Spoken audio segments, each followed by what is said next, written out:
of the day, we need some element of decency. When Rand Paul gets out there and says she's abused this right, there is not an iota of evidence that she's abused anything. Calling her typhoid Mary, all we know now is that she did her job. Did she do something wrong? There is no information indicating that. So they are making her, basically they're defaming her without any reason to do so. Because she's a woman, maybe because she's a black woman, maybe because they didn't like her during Benghazi. And this is all about deflection. All right. I mean, that is such sick stuff. But, we talk about the media all the time. And so much of the information I get and the clips that we get, as in this case, comes from the great Media Research Center and newsbusters.org. And here's Rich Noyes, Research Director at those two fine institutions. Hey, Rich, how are you? I'm good, Steve. How are you? I got to tell you, the other day when the Susan Rice story broke, or should have broke all over, but broke, I said, I can't wait till tonight.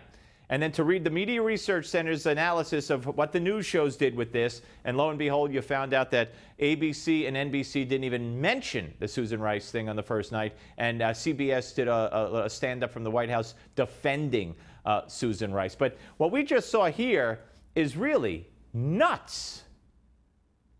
Well, it is. This is, there's an Obama administration scandal happening at the same time as a Trump administration scandal. And you see the way the media are doing it. Every little micro development in the Trump story will spawn hours of discussion on cable, full stories on all the broadcast networks. Something happens that makes the Obama people look shady, makes them look suspicious.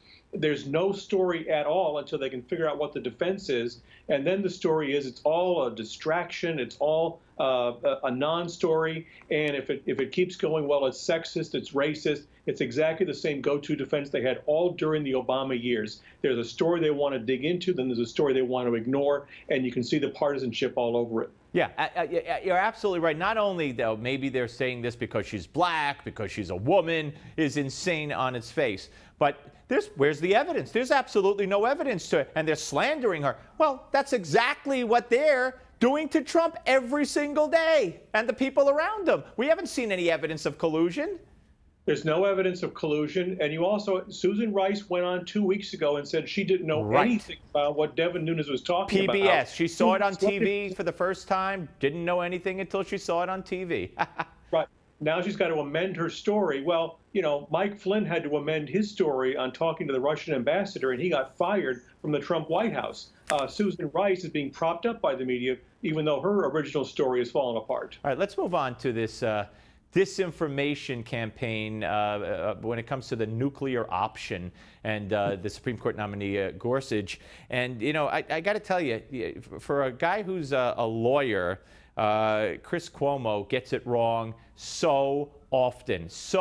Not only his views, but he gets the law and the facts just dead wrong.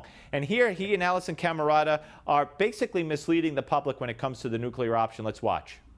Democrats now have the votes to block President Trump's nominee, Neil Gorsuch. So Republicans are poised to override them by changing Senate rules to confirm him when they vote on Friday. That would be unprecedented at this level. Democrats have now locked in enough support to be able to successfully filibuster Neil Gorsuch, which essentially dares the Republicans to do what they've been threatening to do all along, invoke this so-called nuclear option, changing long-standing Senate rules, getting Gorsuch through this week with a simple majority vote. And so far, Republicans are not backing down from that threat.